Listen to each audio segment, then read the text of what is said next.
قال النبي صلى الله عليه وسلم ألا كلكم راع وكلكم مسؤول عن رعيته أو كما قال عليه الصلاة والسلام. معزز و مکرم بزرگ اور دوستوں،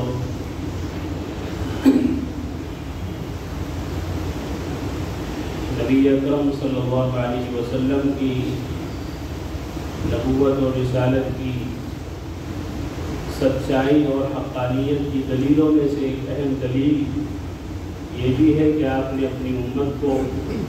قیامت تک آنے والے خطرات،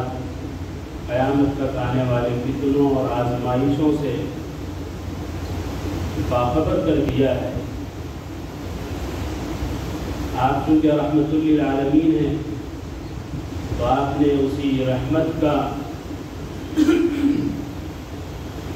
حق ادا کرتے ہوئے اس امت کو ہر چھوٹے اور بڑے فتنے سے آگاہ کیا کہ جو کبھی اس امت کو پیش آ سکتا ہے.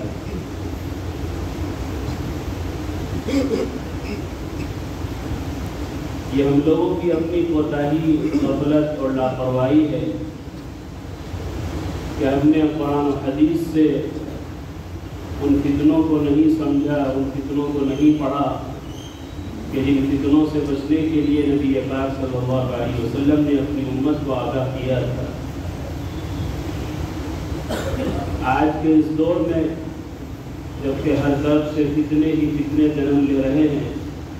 اور طرح طرح کے خطرات اور حالات امت کو درپیش ہیں، کہیں ایمان کو چھیننے کی کوششیں ہیں تو کہیں اعمال سے امت کو دور کرنے کی سازشیں ہیں. ایسے حالات میں ہمیں قرآن و حدیث کی طرف رجوع کرنا چاہیے اور قرآن و حدیث میں ان حالات سے نپٹنے کے لیے اور ان خطرات سے نکلنے کے لیے جو نشاندہی اور جو علاج اور جو دوائی ہمارے لیے متعین اور تجویز کی گئی ہے، ہمیں وہ دوا استعمال کرنی چاہیے. نبی پاک صلی اللہ علیہ وسلم کی مشہور حدیث مسلم شریف میں ہے، بادروا بالاعمال، اعمال صالحہ کے کرنے میں جلدی کرو، اپنے آپ کو ایمان اور اعمال کے اعتبار سے مضبوط بنا لو. ان فتنوں سے پہلے کہ جن کے آنے کی اور جن کے تمہیں گھیرنے کی صورت یہ ہوگی کہ وہ ایسے پیدر پہ اور بڑی تیز رفتاری کے ساتھ تمہارے درمیان پھیل جائیں گے کہ جیسا کہ رات کی تاریکی ماحول پر اور دنیا میں ہمارے اوپر پھیل جایا کرتی ہے. جب رات کا اندھیرا ہوتا ہے تو ہر آدمی اندھیرے میں چلا جاتا ہے، ہر آدمی تاریکی میں چلا جاتا ہے. وہ فتنے جو آنے والے ہیں ان فتنوں سے پہلے اپنے ایمان کو، اپنے اعمال کو اتنا مضبوط کر لو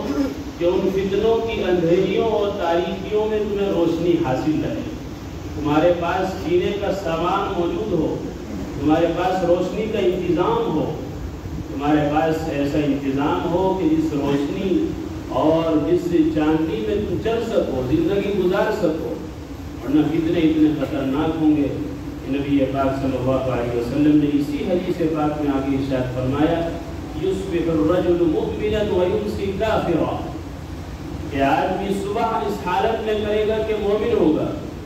لیکن شام ہوتے ہوتے وہ کافر ہو جائے گا. اور فرمایا او یمسی الرجل مؤمنا ویصبح کافرا، کہ شام کو تو ایک آدمی اچھا خاصا بھلا ایمان والا ہوگا، صاحب ایمان ہوگا، مومن ہوگا، لیکن صبح ہوتے ہوتے وہ کافر ہو جائے گا. فتنے ایسے ہوں گے، ہر طرف سے ایسے خطرات، ہر طرح سے ایسے حالات اور ایسی آزمائشیں اس امت پر آ پڑے گی کہ انسان کو اپنے ایمان پر قائم رہنا اور اپنے اعمال پر استقامت کے ساتھ جمے رہنا مشکل ہو جائے گا. اگر شام کو بچ گیا تو صبح کو بچنا مشکل ہوگا، صبح کو بچ گیا تو شام تک ایمان اور اعمال پر مستقیم رہنا، استقامت کے ساتھ رہنا مشکل ہو جائے گا. اور حالات ایسے نازک ہوں گے اور ایمان اور اعمال کے ایسے لالے پڑ جائیں گے کہ ایک آدمی اپنے دین کو دنیا کی کوڑیوں کے بھاؤ بیچ ڈالے گا. وَيَبِيعُ الرَّجُلُ دِينَهُ مِنْ عِرْضِ الدُّنْيَا کہ ایک انسان اپنے دین کو، جو اس کے لیے سب سے قیمتی سرمایہ ہے، ایک ایمان والے کے لیے اس کا سب سے قیمتی سرمایہ، سب سے بڑا اس کے لیے مال و ثروت وہ ایمان ہے۔ اس ایمان ہی کی وجہ سے نبی پاک صلی اللہ علیہ وسلم نے، اور اس ایمان کو بچانے کے لیے آپ صلی اللہ علیہ وسلم نے ہمیں اور آپ کو آگاہ کیا کہ جب حالات خراب ہو جائیں گے اس وقت تم اپنے ایمان کو بچانے کی فکر کرو گے، اعمال پر ثابت قدم رہنے کی کوشش کرو گے، لیکن کوشش ناکام ہوگی۔ اس لیے اس وقت کے آنے سے پہلے ہمیں فکر مند ہو جانے کی ضرورت ہے، ہمیں اپنے اندر احساس ذمہ داری پیدا کرنے کی ضرورت ہے۔ ہر آدمی جس طرح اپنے آپ کا ذمہ دار ہے، کہ اپنے ایمان کی اس پر ذمہ داری ہے، اپنے اعمال کی اس پر ذمہ داری ہے، وہ خود قرآن و سنت کا مکلف ہے، اسی طرح اس کی آل و اولاد، اس کے گھر والے، اس کے بیوی بچے، اس کے بچے بچیاں، وہ سب بھی ایمان کے شریعت و سنت کے مکلف ہیں، اور ان سب کی ذمہ داری اس کے اوپر ہے۔ اسی وجہ سے قرآن کریم نے ایک دوسرے موقع پر کہا یا ایھا الذین آمنوا قوا انفسکم واہلیکم نارا، ایمان والوں اپنے آپ کو اور اپنے گھر والوں کو اس آگ سے بچاؤ کہ جس کا ایندھن انسان اور پتھر ہے، وقودها الناس والحجارہ علیہا ملائکۃ غلاظ شداد لا یعصون اللہ ما امرهم ویفعلون ما یؤمرون، اور اس آگ پر کہ جس کا ایندھن انسان اور پتھر ہے،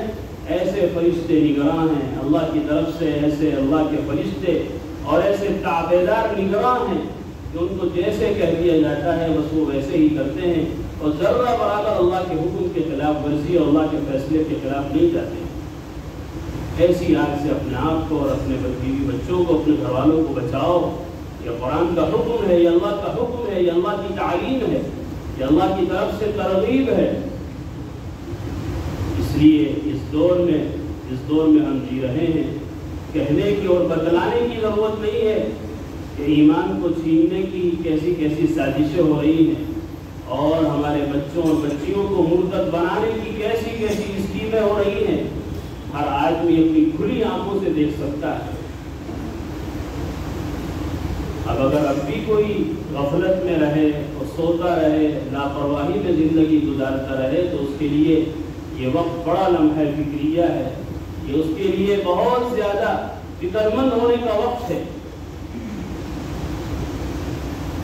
اس لیے کہ قرآن کریم نے تو صاف صاف کہہ دیا والعصر ان الانسان لفی خسر،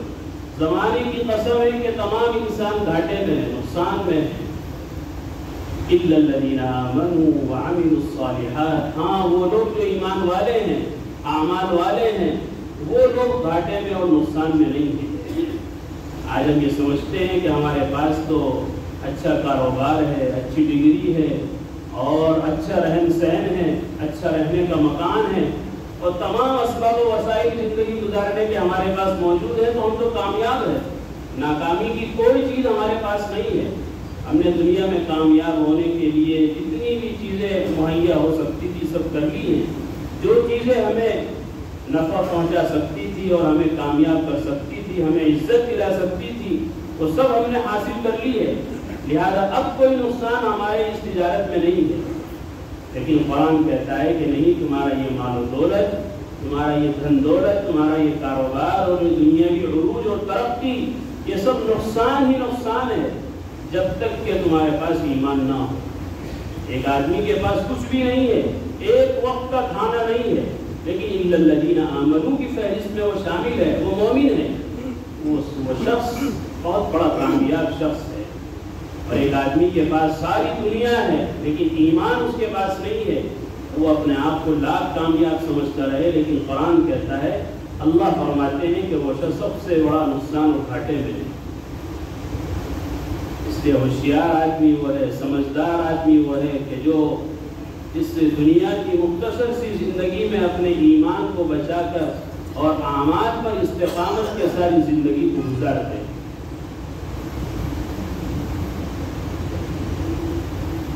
آج عالمی پیمانے پر جو سازشیں مسلمانوں کے خلاف ہو رہی ہے، ان میں سب سے بڑی سازش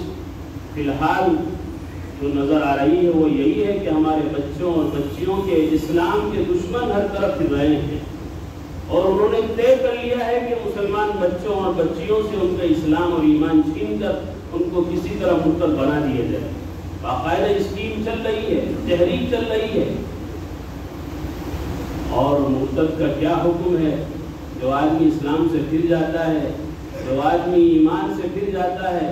اور مرتد ہو جاتا ہے، اس کی کیا سزا ہے؟ میں نے ابھی قرآن کریم کی آیت جو شروع میں تلاوت کی ہے، وَمَن يَرْتَدِدْ مِنْكُمْ عَنْ دِينِهِ فَيَمُتْ وَهُوَ كَافِرٌ، جو شخص اپنے دین سے پھر گیا اور اسی دین سے پھرنے کی حالت میں، کفر کی حالت میں، ارتداد کی حالت میں اس کی موت ہو گئی، اسی کفر کی حالت میں وہ مر گیا، وَأُولَٰئِكَ حَبِطَتْ أَعْمَالُهُمْ فِي الدُّنْيَا وَالْآخِرَةِ، پس وہ ایسا شخص ہے،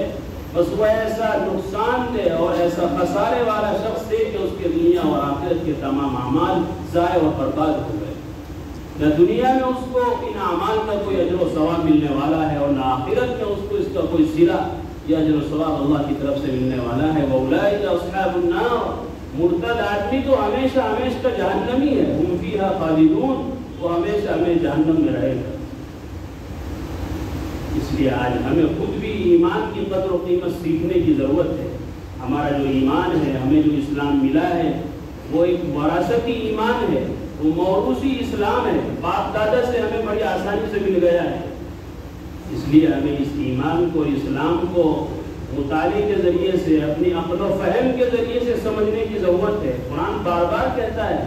إِنَّ فِي ذَلِكَ لَآيَاتٍ لِأُولِي الْأَلْبَابِ، عقل مندوں کے لیے اس قرآن میں اور قرآن کریم میں بیان کردہ واقعات میں، ان قصوں میں اور قرآن کریم کے ان احکامات میں، اللہ کی نشانیوں میں بہت زیادہ غور و فکر کرنے کی چیزیں ہیں. اگر کوئی غور و فکر کرنا چاہے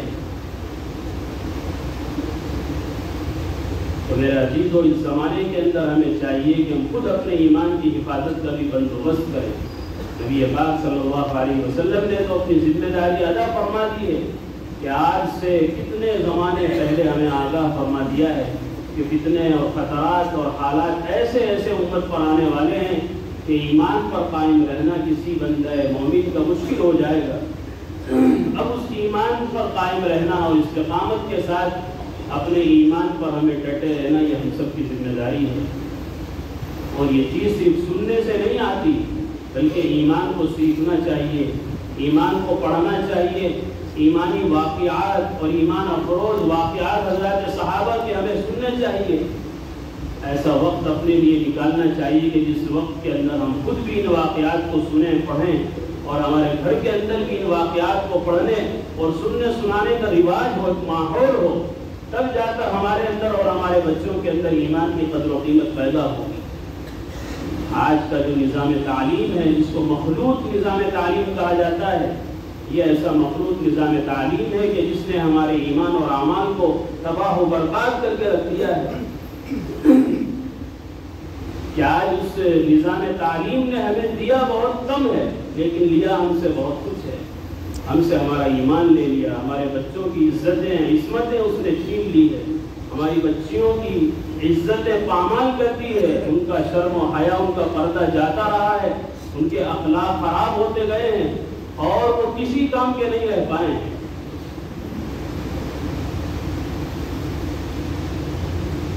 یہ بات ہم نہیں کہتے، بلکہ عصری تعلیم یافتہ اور عصری علوم کے پڑھے ہوئے اکبر الہ آبادی مرحوم، جو ہائی کورٹ، الہ آباد ہائی کورٹ کے جج تھے انگریزوں کے زمانے میں، کسی مدرسے کے پڑھے ہوئے نہیں تھے، کوئی حافظ صاحب یا عالم صاحب یا مولانا امام صاحب نہیں تھے، عصری تعلیم یافتہ تھے، لیکن ایک درد دل مند اپنے اندر رکھتے تھے، درد دل امت کے لیے اپنے دل میں رکھتے تھے. انہوں نے اس موقع پر کہا تھا کہ جب اس مخلوط نظام تعلیم کے انہوں نے نقصانات دیکھے اور ایمان کے لالے پڑتے ہوئے انہوں نے اپنی آنکھوں سے دیکھے اور بے شرمی بے حیائی کے انہوں نے ہر طرف کے طوفان دیکھے، تو اس موقع پر انہوں نے کہا تھا کہ افسوس کہ فرعون کو کالج کی نہ سوجی، ورنہ یوں قتل میں بچوں کو بدنام نہ ہوتا. کہ افسوس اس زمانے میں فرعون کو کالج کا خیال نہیں آیا، ورنہ کوئی یونیورسٹی قائم کر دیتا. کیا ضرورت تھی اتنی بڑی تعداد میں بچوں کو قتل کرنے کی؟ کوئی یونیورسٹی، کوئی کالج، کوئی اسکول بنا دیتے تو بچے خود بخود ذبح ہو جاتے، خود بخود یہ قتل ہو جاتے، کسی کام کے نہیں رہتے. نام کے مسلمان رہتے، کام کے مسلمان نہیں رہتے۔ اس زمانے میں اکبر الہ آبادی مرحوم نے کہا تھا، اور آج کیا دور ہے، کیا زمانہ ہے، کیسے حالات ہیں، ہم اپنی آنکھوں سے دیکھ سکتے ہیں۔ یہ تو عصری تعلیم ہے، یہ تو دنیاوی ڈگریاں ہیں، یہ تو دنیاوی تعلیم ہے۔ دینی تعلیم بھی اگر ایسے مخلوط نظام کے ساتھ ہو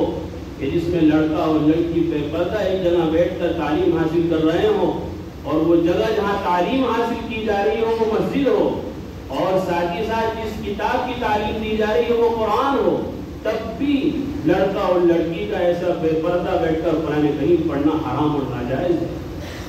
قرآن جیسی عظیم کتاب جس کو پڑھنے کا حکم ہے اور بار بار اس کو پڑھنے کی تعلیم ہے، وہ بھی اگر مخلوط سسٹم کے ساتھ اگر تعلیم دلائی جا رہی ہے، لڑکے بھی وہی بیٹھے ہیں، لڑکیاں بھی نوجوان وہی بیٹھی ہیں، دونوں بے پردہ ہیں، مسجد کا ماحول ہے، پڑھانے والا اس امت کا سب سے بڑا مفتی اعظم ہے، اور قرآن جیسی سب سے عظیم کتاب ہے، اور ماہ رمضان ہو اور شب قدر ہو، تب بھی یہ ساری عظمت ہے ایک طرف، لیکن ایسا نظام تعلیم برپا کرنا پھر بھی حرام اور ناجائز ہے۔ اب آپ خود اندازہ لگا لیجیے، جب قرآن کریم کے بارے میں یہ فیصلہ ہے تو جو اور تعلیمات ہیں جو ہمیں کسی اور طرف لے جا رہی ہے، اس تعلیم کے بارے میں کیا خیال ہے، اس تعلیم کے بارے میں کیا فیصلہ کیا جائے گا، کیا فتویٰ دیا جائے گا کہ جس تعلیم نے ہمارا سب کچھ ہم سے لوٹ لیا ہے، سب کچھ ہم سے ہمارا برباد کر دیا ہے، اس تعلیم کے بارے میں آپ کیا کہتے ہیں؟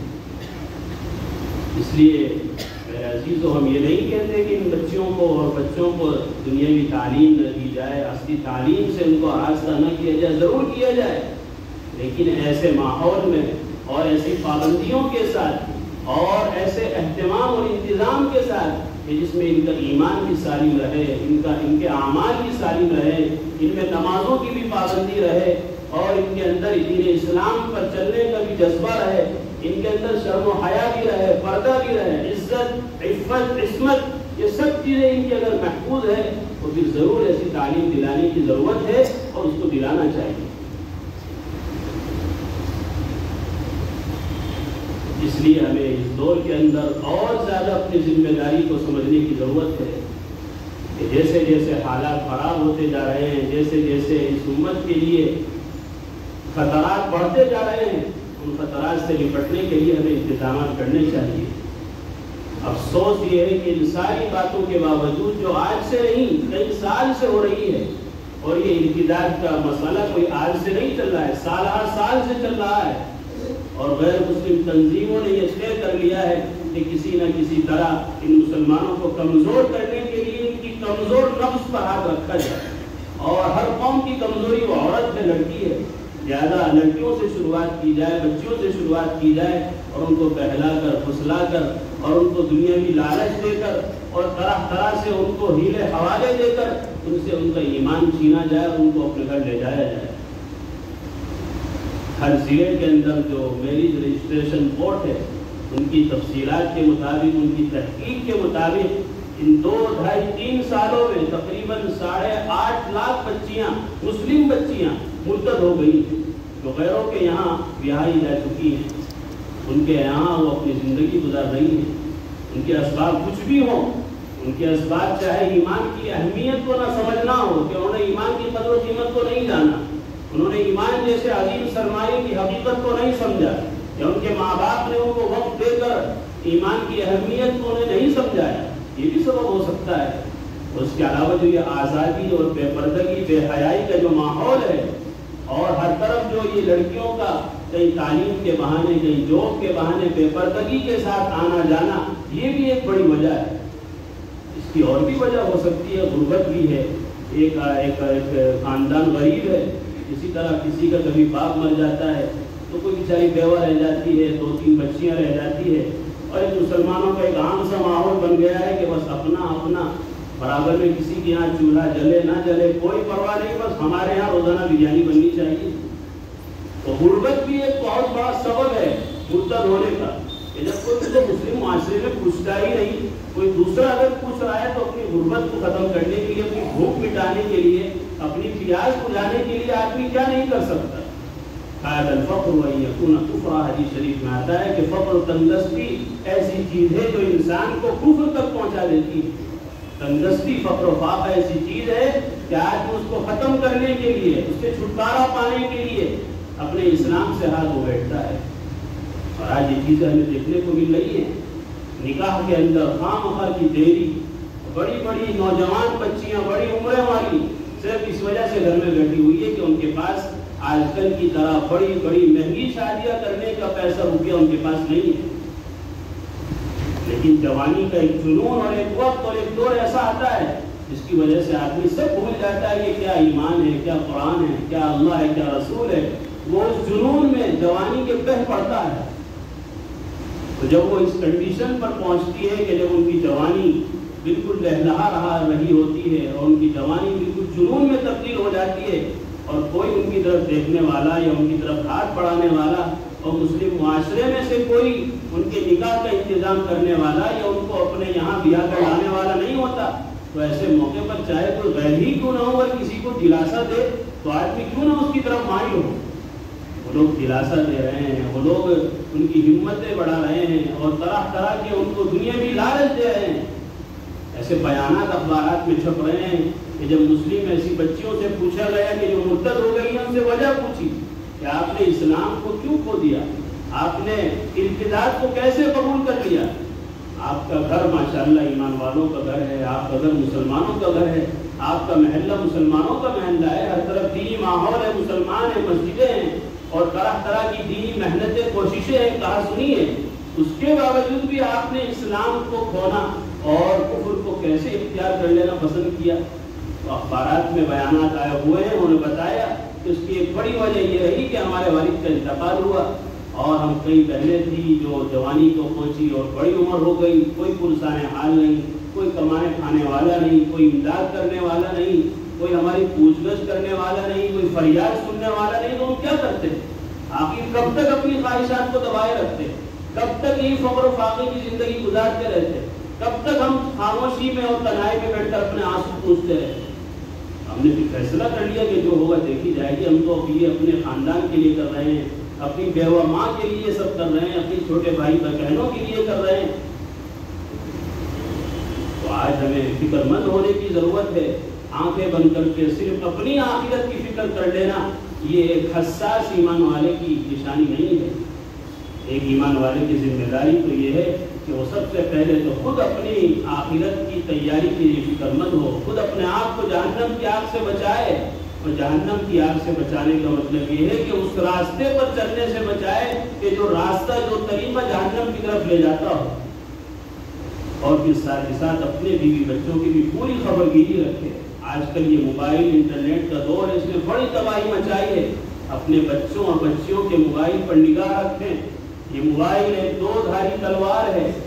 اس سے نفع بھی ہوتا ہے، نقصان بھی ہوتا ہے۔ آن لائن تعلیم کے بہانے سے آیا ہمارے بچے بچیاں واقعی تعلیم حاصل کر رہے ہیں یا کچھ اور کر رہے ہیں؟ نگرانی کی ضرورت ہے، سخت ضرورت ہے۔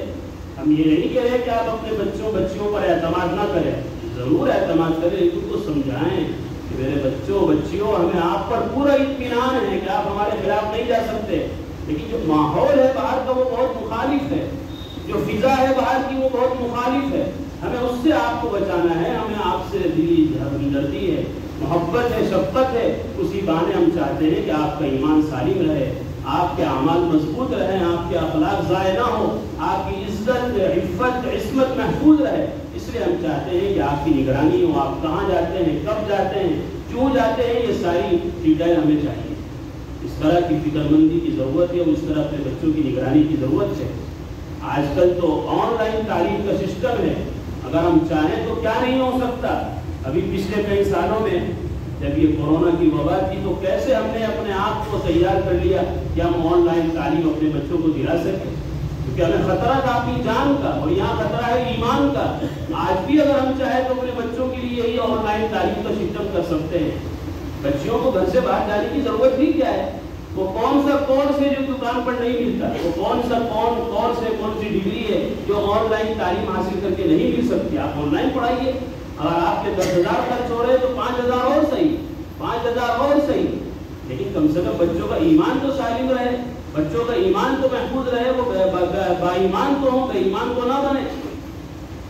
اس اس لیے اپنے بچوں کے لیے ضروری ہے کہ اگر ہم تعلیم کے لیے ان کی فکر مند ہے تو آن لائن تعلیم کا نظام برپا کریں، اپنے بچوں کو اپنے گھروں میں رہ کر اپنی نگرانی میں ان کو تعلیم دلائیں، اور اگر بچے کہیں جاتے بھی ہیں تو ان کی کڑی نگرانی رکھیں، کب آ رہے ہیں، کہاں جا رہے ہیں، کس سے مل رہے ہیں، کس سے باتیں کر رہے ہیں، کڑی نگرانی کی ضرورت ہے۔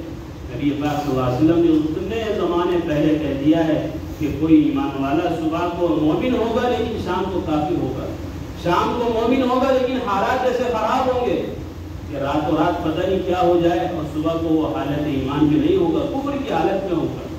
اس لیے اپنے بچوں کو اسمارٹ فون اول تو دے ہی نہیں، لیکن اگر ضرورت ہے کسی وجہ سے دینا پڑ رہا ہے تو اس کی کڑی نگرانی کریں، خاص طور پر رات کو جب بچے سونے کے لیے اپنے روم میں جائیں تو ان کے ساتھ موبائل ہرگز نہ چھوڑیں۔ یہ باتیں ذرا تھوڑی سخت تو ضرور لگ رہی ہوں گی، لیکن یہ دوائی ہے، وہ دوائی کبھی کبھی سخت بھی دینی پڑتی ہے، کبھی انجیکشن بھی لگانا پڑتا ہے، ڈاکٹر اگر دیکھتا ہے تو کبھی آپریشن بھی کرتا ہے، اور یہ دوائی صرف میٹھی میٹھی گولیاں کھانے کا نام دوائی نہیں ہے، کبھی علاج کے لیے کڑوی دوائی بھی استعمال کی جاتی ہے، ذرا سختی بھی کی جاتی ہے، لہٰذا آپ حضرات سختی فرمائیں اگر اپنی ذمہ داری کا کل قیامت میں اللہ کے یہاں صحیح جواب دینا ہے۔ حدیث شریف میں صاف طور پر فرما دیا گیا تم میں سے ہر آدمی نگراں ہیں، اور ہر نگراں سے اس کے ماتحتوں کے بارے میں کل سوال ہوگا، اللہ کے یہاں پوچھ گچھ ہوگی کہ اللہ نے اولاد جیسی نعمت تمہیں عطا کی تھی، تو اولاد کی کیا تعلیم و تربیت کی، کیا نگرانی کی۔ عشاء کی نماز کے بعد صبح تک بچے جب رات کو سوتے ہیں تو ان کے پاس موبائل کا کیا مطلب ہے، اور کتنے فتنے ہیں، کتنے حالات ہیں، کتنے واقعات ہیں جو رات کو اسی موبائل کے پاس رہنے کی وجہ سے جنم لیتے ہیں۔ اس لیے رات کو کڑی نگرانی رکھی جائے، بچوں کے پاس ہرگز موبائل نہ رکھا جائے، ان کے موبائل اپنے پاس جمع کر لیے جائیں، ضبط کر لیے جائیں، صبح جب کوئی ضرورت ہو تب ان کے حوالے کیے جائیں۔ اللہ تعالیٰ مجھے آپ کو سب کو اپنے ایمان اور اعمال کی حفاظت اور اس کے لیے فکر مند ہونے